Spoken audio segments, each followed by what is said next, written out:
attention in this game. But that being said, Blabber is having a go in general, as we are going to swap sides here for this one. And the bans, hilariously, might stay the same despite the side swap. As C9 Pickett started off with Kennen, and Peace responded with LeBlanc again. Swap sides, bans might stay the same. We'll have to see. And to your point about Perks, he actually has had a really good series so far. It's been overshadowed a little bit by Blabber after that last game. Sure. Yeah, but the Syndra was really good game 1. Game 2 on the rise had a lot of nice follow-up plays, actually. And so overall, I think he's had a pretty nice series. All right, well, Olaf is going to finally change things up here. Leona continuing to be banned, but actually on the other side this time, Peace were banning it on blue. Now Cloud9 feel like they want to do the same thing here. Wonder if that's telegraphing an MF first pick, given that the fact that's been taken away first by Peace both games. Leona can just drop her ult on top of the MF, as well as the fact that as an immobile carry, and Leona have a ton of engage, it's just annoying to play MF into it. So maybe this is saying, hey, we're feeling pretty good, let's just swap it up a little bit, grab the MF ourselves, force Violet onto something else. Taking their time with their first pick here. Lost the Zoe. The potential pick there. Looks like Lee Sin is the champion they most care about. That's going to be Blabber's champion here, most likely. Yeah, going back onto that. Game 1, it was Blabber on Lee, Babip on Xin Zhao. They swapped it around. They had the Lee takeaway for Babip, and Blabber answered with the Olaf. Without the Olaf on the table, he's like, no, I want that Lee again. Maybe staying away from Xin, maybe just feeling comfy, maybe feeling like, you know what, we can handle him, man. Happy to give it back to the mid. Maybe not happy, actually. Pilot looking very good on the champion in 2 games. Game 1 definitely the more standout one, but still feeling very comfy. As you mentioned, Peace definitely playing through their bot lane so far in the series, and I imagine that will continue. So it might just take support here. It might feel like there's nothing so good that you have to take it right now. So perhaps you give themselves maybe some counter pick chances there in pick 3. A lot of discussion it looks like here, but Babip is going to line up the next champion, and the boy goes to Italy for potentially their final game of this world. All right, Babip going back to one of his most comfort champions, do or die game here.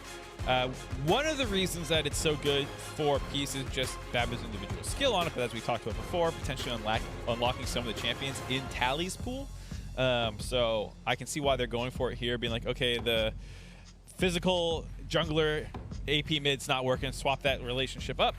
On the flip side though, C9 going back to something that's maybe gonna raise a few red flags for North American fans after that first game. They definitely don't seem as practiced on this lane, right? I think Vulcan has definitely made a career in many ways on his engage supports, and playing the squishier, more like range supports is definitely a different style of play. Not that they can't play it, of course. I assume it's something they practice, something that they can be very good on. But bringing it out here again, here maybe wanting to show that, hey, like that was not how it worked in practice. Let us show you what it actually looked like. As Aurelia is a cool pick here as well for Peace. So getting real spicy in some of these lanes here as the Rise will be taken away from Perks. Yeah, the Aurelia had been seeing a number of bans, and that's one of the things that got freed up with the changes to Peace on red side here. They grab it themselves. Blind can be a little dicey to do that, but they have the backup of Nidalee. I'm sure it can be flexed around if needed. I don't know if Chachi wants to play Aurelia. It doesn't seem like it. I expect that to be going mid lane. Yep. So they're getting rid of some of the champions that Tally would not want to play up against. An actual factual Yasuo ban by Peace. Not Yone, Yasuo being banned away. That to me smells like I want Nah out of his Chachi, but we'll have to see.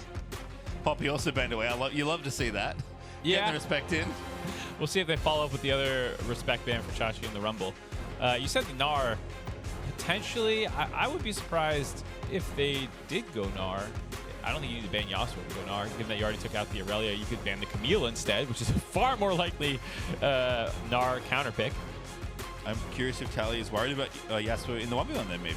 That's what I would assume. Oh, but who knows? Oh, it does make sense, actually. Oh, now my brain is... I'll have to remember it later. I can't remember if Aurelia's E is a projectile or not. That's basically the thing that makes that much up. It might be if it's a ban here, but you know what? We'll figure that out later. That's fine. Not for today. We'll have Rakan once again here for Aladoric. Looked great on it in game number 1, especially in the early levels. It does seem like Cloud9 do want to mix up their damage profile a little bit. Gwen is a great way to accomplish that there. And so that is going to be the pick. That's presumably for Fudge, and that's kind of why I thought they were doing it, because there's Yone for Perks. Yeah, there we go. The Yone gonna come in. They're gonna be, if they end up blocking it. Ooh, okay, the different Trinamere. melee mid. Another melee mid. I mean, it is still, I was about to go into like this is a very aggressive team comp, low range, almost no CC, lots of focus on just trying to kill people in 1-3-1 setups, but even your 1-3-1's a little whack if it's just Lucian and Nami in the mid lane. But that's what we end up getting. And on the flip side, we get the set for Chachi, bringing some stability up to the top lane. And giving them some setup for the Nidalee. It is a very strong combination of those two champions that has a lot of CC affinity to land easy spears. There is a bit of outplay potential, though, with the Gwen Hallowed Mist. You know, it's just hard to land skill shots from outside. You just block them down. So the Nidalee will need to get inside if she wants to land a long-range spear. You need to get that before the Hallowed Mist comes out from the stun off the set, or you need to actually gap close first and then get all your damage out. Yep. Definitely some cool interactions there to look out for. Here's nice to see Chachi staying consistent. This has basically been his role since he emergency came onto the team as a substitute. Definitely that nobody expected. I saw actually Pabu, of course from Pentanet, who had the honor of losing to Peace, who are now still here on the world stage, battling up against Cloud9, saying that, you know what, I don't know if anyone had NA Perks versus OCE Visit Chachi on their bingo. I'm going to guess probably not. That is not the timeline many would expect. No, that is a bit of a strange matchup for both these players to end up in those situations. But here we are, and heading into Game 3 of the final best of 5 of play-ins. Cloud9 wanting to get through just a clean 3-0. Peace wanting to stay alive and rally, give themselves a chance to the reverse sweep. Now, if there was ever time to run 1-3-1, I feel like Cloud9 are playing the 1-3-1 comp. You even have a little disengage out of Lee Sin for the 3, so everything's kind of built in nicely. Obviously, you can build to get some lane leads here. Can't expect there won't be aggressive play. It is not Ignite for Fudge, it is Flash. It is also double Moby Summoners for perks, which makes sense. That is kind of the thing you always do. As a reminder, if you do want to have a chat with us, you can use Verizon 5G or Champ. Perhaps your musings on the internet will be featured on the broadcast. Everyone, do your best. Submit your best Blabber Olaf joke. Yes. Maybe it'll show up. I assume that's what the competition. This is all Twitter's probably talking about right now. Yeah, there was a lot of that and Gordrinker. Oh yeah, which those things are obviously related. Gordrinker Sterix getting a lot of attention as well. Not bad. Both teams rushing into the bot lane, dropping a ward down there, and then resetting. Getting early control of that brush. I mean, given how bloody the level 1 has been in the bottom lane 2v2, perhaps that's a good ward to have. Yeah, but it's interesting how they did it too. I mean, it was Perks running down there, getting it, and then swapping the trinket after dropping the ward, the sweeper trinket, excuse me. Alidoric doing the same thing. So the nice thing about it for Alidoric is if you think you want brush control to find these engages, you're going to have the sweeper to get rid of future wards by Cloud9. See what Perks gets up to with his as well. Have seen his Tryndamere already once in this tournament. If you're unfamiliar with Tryndamere, I have the crash course for you. It's very easy. You go into your lane, you hit the minions. If the enemy champion gets near you and it's reasonable to hit them, you hit the enemy champion. And you repeat that for 25 minutes until the game ends. Sometimes 45 minutes. Chicken them if they're physical and they're hitting you to drop the AD. You get the heal as well. Just keep hitting minions. Yep, just hit minions, heal, regen through lane phase. Quite boring of a champion. This time around, with Peace's bot lane contesting, or helping, excuse me, Nidalee on the clear, will mean they can't contest the level 1 from C9's bot lane, which was something that they have been doing quite well through the first 2 games. Here you see just kind of having to sack their control over it right now. Definitely curious to see how Babip can do. We've had definitely eyes on the jungle matchup so far this series, and it has delivered. Blabber obviously getting the better of that second game, but that's going to be true for almost anyone in that kind of position. But Babis Nidalee is fearsome. Blabber definitely knows his way around the champion, as Ven is the one trying to get aggressive now. This is more what they were looking for here. Now they hit level 2, and Peace just have to back off completely as Perks.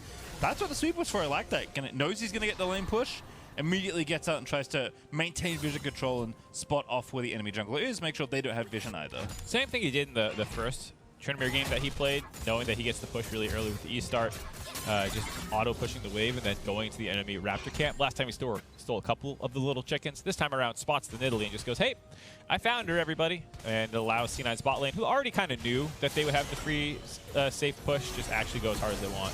Ooh, going really straight for here. The dive, it looks good. Whoa. There is first blood out as Ven. A much better go this time around. Alidoric gets some battle back, but Ignite's already done, and Ven's fine. They even get a turret played out of the deal there. there. Yeah, much better start to the lane phase for Cloud9, showing that game one maybe a little bit of a fluke on their part, making some mistakes, showing that they actually can pilot the Nami Lucian. A very aggressive level 2 dive out of them. And as you said, somewhat enabled by the fact that Perkz got the extra info. Blabber now down here to the bottom side of the map, looking for the revisit. Violet did not use his flash, did only use the heal there. But not going to step too far forward. Sven also out of the lane, so no threat right now. But this was just so clean out of C9. Yeah, Vulcan's going to throw the W on there to get the bounce proc, as well as the E onto the Lucian. And I mean, that was it. Didn't need the bubble, didn't even have bubble yet. Just the extra passive from Lucian, getting the on-hit damage. The double taps come through as well. Q just blew him up. Yep, Nami's electrocute proccing in that state as well. So really nice stuff there for C9. Combining it all for their all-in. Perfectly calculated there by Sven and Vulcan. Looking good there for first blood. I believe that's the first blood they've gotten all series. So it feels good to kind of bring it back in the bot lane. I was going to say, all of them have been in the bot lane, though. It's just their first time getting it, I think. Yes, I think that's true. Face breaker there for Chachi, trying to get Fudge out of the way. Fudge just continues to snip the minions, as Perkz is going to spin on Tally, because Vulcan's here with the level 3 Nami room. You know, that's a normal sentence. Yeah, even though on the Nami, still happy to get a lane phase, has to be a little careful about how he gets back to lane now. Cut off by Alidoric and Babip. But Blabber, the one debated in, has to burn the flash though for Vulcan. Perkz still spinning around, and no dive forthcoming. Blabber launches the Q out into the stratosphere, but doesn't quite connect. And Perkz is going to push this wave and then get away. Stun actually hits there, but Perkz is happy to battle Tally. Still got the Nami in the back pocket. Potentially setting up a dive here onto Chachi. Oh, this is going to be a weird play, because everyone's trying to cut off the top lane jungle. Yeah. So Fudge had it set up. The wave is in position as well, but everyone knows what's going on. So it looks like Perkz is just going to try and cancel a recall, spin away. Does have Brum plating proc. Vulcan now moving back to Blabber. Perkz fending off 2 right now. Teleport coming in this time. That's Chachi back out of base, but Perkz and Blabber want to kill. Alidoric getting chopped up by the big sword. There is a 1v1 dive is happening as well. Are you kidding me? Perkz is going to get jumped up by Tally. Sven is to Violet 1v1. Cloud9 trying to make a play literally everywhere. And Sven's the one that gets it off camera. Only a single kill in that situation, but my God, Cloud9 are pressuring so hard. Budge slamming top lane, winning that trade, forcing Chachi back to base. Chachi wants to heal and reset off that and TP into that mid lane fight they thought was going to break out, but Cloud9 just disengaged there. And it was a bit of a magic trick while you're watching the mid lane down the bot side. In the other hand, Cloud9 with Sven diving the MF, only at 16 CS. Just absolutely brutal. Level 3 still to the level 5 of Lucian. That's a big diff. Violet is going to hit 4 here off these minions, but that is a huge deficit. 20 plus CS up as well. And hey, let's watch this one. Yeah, I mean, it's already chunked Violet down to around half health prior to the dive happening, and then it's just land the abilities. Yeah. There's really not too much more to go on there. I mean, maybe Violet could have flashed the Q damage of the Lucian. I mean, if you're really tricky, you can get that off. It is kind of difficult. But other than that, it was just, you know, too high levels. Oh, Tally getting chopped. Perkz does not have 6. Wants to commit, heals himself. Blabber looks for the Q, doesn't land it, and Tally will live. And so as much as, hold on here. Vanguard's Edge popped out. Perkz, no ulti, can't make the mistake at least, as Gwen now going back in. Fudge with his own solo kill now. Takes out Chachi in the top lane. Ooh, the set counter pick into the Gwen. Not looking that great. Would have expected it to be a difficult matchup in general. Gwen can be kind of difficult to deal with for some melee matchups. Oh, it's looking pretty suspect here for Peace. Yeah, early game, once again, in favor of Cloud9, up almost 2,000 gold, but the individual lane leads are starting to get a little wild. I mean, Perkz is continuing to play aggressive and get attention, which is almost working in a lot of these cases, but Sven is massively far ahead still individually. Fudge is starting to get a foothold in that matchup and can likely break that open. And again, Alidoric just gets deleted by Sven, who pops the culling. He is still 2 levels ahead of Violet. Yeah, Alidoric just with that electrocute proc from the Nami gets exploded before his W even triggers. It's just dead before it can happen. Vulcan all over the map right now, making things happen. All right, no flash here for Vulcan. Is a target. Violet gonna let it rip. Damage is enough. Babip gonna get one back, which is nice. Sven low on mana and a little low on health. Is gonna dodge that Q, is what I'm trying to say. And gonna be A-OK, but Vulcan, not so lucky. Yeah, look at that total gold graph. Sven there dominating. Vulcan has more gold than Violet. Oh no. You hate to see it. Not going well for the Peace bot lane, unfortunately for them. Tally with a stun here, once again contending in the 2v2, but Blabber just kicks him. Perks will run in here forever, and Blabber activates Q when the shield is down, tries to time it right, gets it good enough, and now Alidoric in trouble, gonna get slowed down. Blabber looking for it, doesn't have the kick, but one more Q will do it, doesn't get it, but Alidoric is gonna be pushed out of mid lane. Red Smite almost finishing him off there, not quite able to do it. As we see some more trading on the top side. Very scrappy game so far. Peace trying to find their way back into it. Babbitt gets the 1 kill on the Nami, but like you said, you want that shutdown on the Lucian for sure. So insanely rich for Sven already. And what I was trying to talk about earlier, we mentioned a little bit at the top of the series where I think so much of this, like initial plan is to try and control Babbitt, which makes sense. Lilia needed to be banned throughout this whole series, but I was curious what was going to happen with Nidalee, and I guess this is the answer. Like, Babbitt didn't want to go to it, wants to go to it this game, which makes sense. It's his most played champion, easily one of his best and his most comfortable champions in an elimination game. And even though he's playing fine, the rest of the map is on fire. Like, yeah. Lilia can at least find a way back into the game from here with her ultimate to make a play. Nidalee does not have that luxury when your team falls behind. And you can just see how screwed their bot lane is. They can't even contest anything out of the Lucian, so they just let Sven hammer away on the turret and say, okay, we have to go top, get out of this lane phase and grab this Rift Herald. It's a nice consolation prize, but it's much nicer for Sven to say, oh, I don't even care. I can just keep pounding away on this bot turret. All right, we have a little Verizon 5G Ultra here from Yoshikira22. If Perks doesn't press R again, he should officially name change to Pex. You'll love to see it. As Perks is going in, Rift Herald's dead as we saw, but Tally may be dead as well. Dashes away to the Raptor, little nice escape there as the Rift Herald's drop topside. They will trade for the towers. Unfortunately, the bandit says Sven already got it and all the plates for himself down in that bottom lane. Yeah, Sven is absolutely monstrous, pushing another wave, still going, now working at the inner turret it looks like as he leaves to go roam into river. C9 also grabbed the dragon a little bit during that sequence, so get the first one in their pocket for Blabber. C9's done a good job of controlling dragons pretty early on throughout the entirety of play-ins.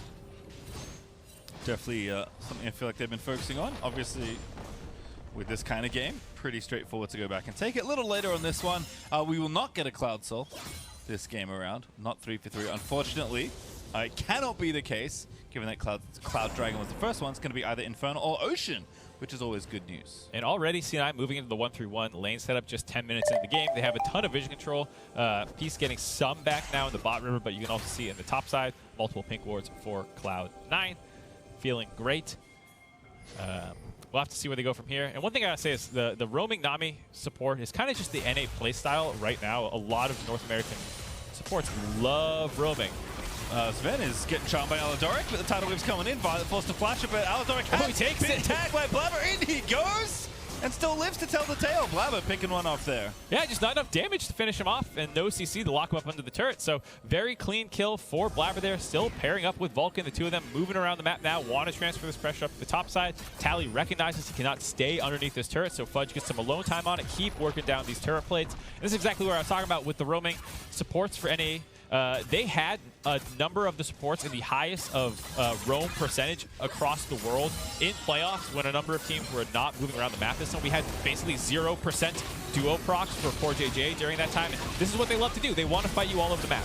Blabber maybe a little too far forward, but not punished for it just yet. Sven, the one to try and find the punish, doesn't quite get Babbitt as Chachi looking for the engage here. No one up the river just yet, although Violet's looking to make it happen. Bubble is going to be dodged out, and C9, it looks like they got away with this one. Fudge over the walls, Sven still battling. Alidoric doesn't have his ulti, so there's just nothing here for Peace. Yeah, Cloud9 want to keep baiting him forward too, because during this time, Perks is in the bot lane just working away, pushing in minions. Cloud9 forced pressure away from him. Peace tried to respond. Can't find anything though. And it's about to be the catering company here for Cloud9. There's so many plates taken off these towers. 2 in top side, looking like 2 again here in mid. Sven already got all 5. He's looking for like a 7 or 8 plate game for himself. In fact, he's got a minute and a half left. Might be able to get more depending on how much C9 wants to commit to pushing these lanes, but just so much extra gold given over to Cloud9, given over to Sven in particular, who already has that Gale Force finished. I believe he beat out Blabber for the first mythic of the game, but can't be that close. Once again, they're both off to the races. Definitely the case. Dragon in a minute 40.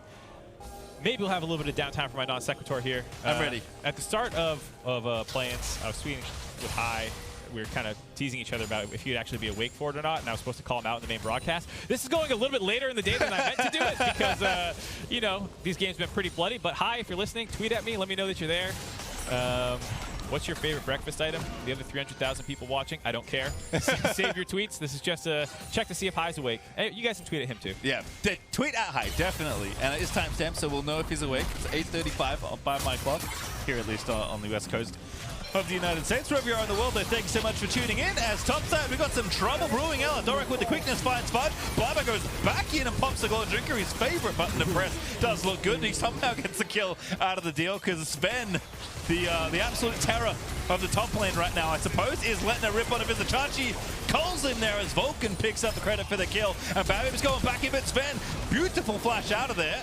As the spear will not connect. Urban flow out of Vulcan to keep him healthy as Aldoric's in trouble. It is Blabber finding that Q. Rides the lightning there in on towards Violet. Great bubble there onto the Nami. Kills him up there as Perks is able to get it. It's actually the Gwen that finds it because Perk is taking towers in the bot lane. It's basically a 4v5 and Cloud9 can do no wrong. Babib gonna be slain here by Blabber. That's a sentence as he will get that kill now on a rampage, and Fudge trying to complete the around the world ace. Will let one go. Aldoric lives to tell the tale as Ven takes the top lane tower, and this game's getting ridiculous, Moxie. That 4v5 for Cloud9 comes out in their favor. Don't give a single kill up during it. Grab 4 more of their own. And oh god, they just have such great champions for scrapping. Lucian, Nami, Lee Sin, even Gwen, you know, are all champions who are very good in extended fights.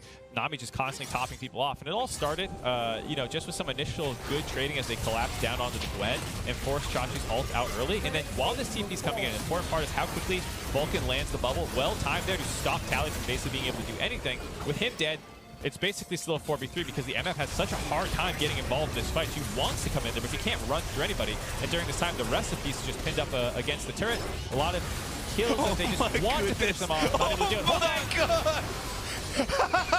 Okay, if you didn't see how that started, that was very funny. I will call the moment though because Perks is busy spinning away from the rest in peace. Now Vizicachi coming in, great base breaker finds 2. TP coming in though for Cloud9. We'll see what happens there as the ebb and flow still coming out for Vulcan. Needs to stay alive. Blabber though finds it onto Tally at the back end of it. Perks still chopping down trees as Vizicachi is the next to fall in the forest. Blabber unstoppable as Cloud9 looking to maybe dive through the turrets. They will. The tier 2s don't exist. Perks is letting it go. Gets another. The tier 3 don't exist. All right, they do exist. Everybody back up as Perks getting crazy under the towers. Yes, Cloud9 still have a little bit of restraint left in them. Did not go underneath the inhibitor turret. Back off there. Sven finishes off the outer turret, begins working on the inner, while the rest of Cloud9 dissipates after what is another crazy skirmish around mid lane. And I don't think we're going to replay of it, which is okay. But if you wonder what happened in mid lane, Perks basically popped W, slowed down whoever's in mid. Oh, we are going to get it? Let's go. They're going to get it for you. Don't worry. TX replay. No! Bring that back! Vulcan on a killing spree takes out the MF. Tower 2 Tower's going to go down. The fastest axe replay you're ever going to see. Bring it back. Dude, that was a sick replay. Did you see how Perks ran down lane for a second? Yeah. That's pretty much the story of that kill. I hope we get it again, but if we don't... Oh, wait a minute. Okay, if we don't get it, I'll retell the story. We're at a kill per minute here. 16 kills, 60 minutes. Look like we're going to get some more right now. Tough to squeeze it in. Tally back in there in a 1v3 that he can't survive as Blabber. 6 kills and counting. Now dominating here in this game is Cloud9. Looking at that final spot in the group stage, Mark. Yeah, looking like an inevitability at this point. Over 10,000 gold up. Continuing to just slam Peace for the second game in a row. Almost a perfect game, if not for the 1 turret and the 1 kill in Peace's favor. See if they can catch Vulcan. Nope. Little bust. Shelly had something to say. I wonder if Shelly can bop you midair and stop you from getting over the wall through the blast cone. That almost happened there. That would be a savage way to die. You know, people died like, oh, I got knocked up by the Baron because I wasn't watching my feed. You know, that happens sometimes at Shelly betrayal. Yeah, you have to have your teammate attack Shelly as well to aggro her to get the charge and hit you and stuff. I don't know. Oh, this is a play-by-plays game, man. I'm the color. I'm working worlds. I'm feeling good. Shut up, Mark. You don't get to talk. We're getting kills. All right, well, I guess we're not going to get it, which is okay. I will recap what would have happened there. Basically, Trinity found a slow, and then the Nami tidal wave just rolled on in, and it was like fast animal, slow children. There was no escaping Trinity running you down there in mid lane. Perks has been a little bit on the island this time. Him and Gwen both only at 2-0-3. The side laners not having as much fun as Nami and Blabber. Here they go, grouping up mid again, forcing Peace to respond to them. It's so early into the game, and C9 just have so much control. It's very difficult for Peace to even try to go cross-map right now when so many turrets are already dropped down. Yeah, 5-1. Opened up pretty much everywhere here, so C9 have taken complete control of whatever half of the map they tend to be on right now. It's the top lane, protecting the split push of Fudge. Sven is, I don't want to say vulnerable, great tidal wave there, finds 3 for Vulcan, disengages, and there's the flank with the blast cone! Very spicy. Blabber finds a kick on a Vizichachi. Not the target he wanted, but hey, I think at this point, there are no bad targets when you're this far ahead. Yeah, Blabber just had itchy trigger finger, had the flank. Nice triple bumble by Vulcan as well to start that fight off, but just didn't have an angle to really get going. What is this? Position swapping back over this little ridge. Everyone's spinning over the wall. Fudge is like, guys, I'm trying to end the game. Please, come assist me. Blabber does drop the Rift Herald, hearing that call. And C9 are going to break an inhibitor tower here, potentially. At 90 minutes into the game, Perkz is just splitting mid. That tower is dead. Cloud9 going for it. Aladoric looking for it. Finds a charm on his Sven, but it's so far back that it just doesn't matter. It's a double kill already for Sven. It's absolute carnage here for Cloud9. It's going to be an ace. 19 minutes to a quadra kill. Dancing Shelly. Out of Sven. Dancing Shelly on the table. Cloud9 trying to punch that ticket into the wall. The turn's going to kill her. No! Oh, it's a tragedy at the end for Shelly, but a victory for Cloud9 as they will take the sweep, take down Peace, and finish pushing one step further into the World's 2021 group stage. 21 kills to 1, a 19, 30-minute game, almost a dancing Shelly.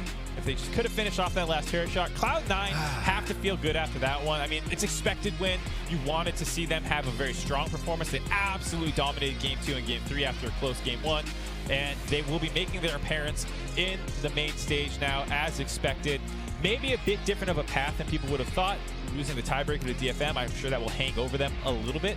But at the very least, you are where you expect to be. You're still going to be in Group A, because with this outcome, the groups are already decided for where each team must go. There is no group draw. We don't need it. It's already drawn. The group draw we did before is good enough for this one. Is Aladoric having a very good tournament. In general, Peace should be happy with their level of play. As always, they continue to show that, hey, we might be a small region, but don't underestimate us. I think when little is expected of you, it is easy to be unexpected, but it's very difficult to be impressive, and that's what they were. I think that's the important thing for the Osh boys, the fact that you had so many struggles throughout the year. You have less support than a lot of even the other minor regions do. And you're able to go out there, go toe-to-toe with a bunch of them, beat them in best of fives, beat them in the play-ins, the round-robin stage. And it's only when you go up against Cloud9 you start having those struggles. So I think for them, it was a very impressive Worlds, a very impressive 2021 as a whole for the Osh region. And I'm excited to see where they go from here. But for Cloud9,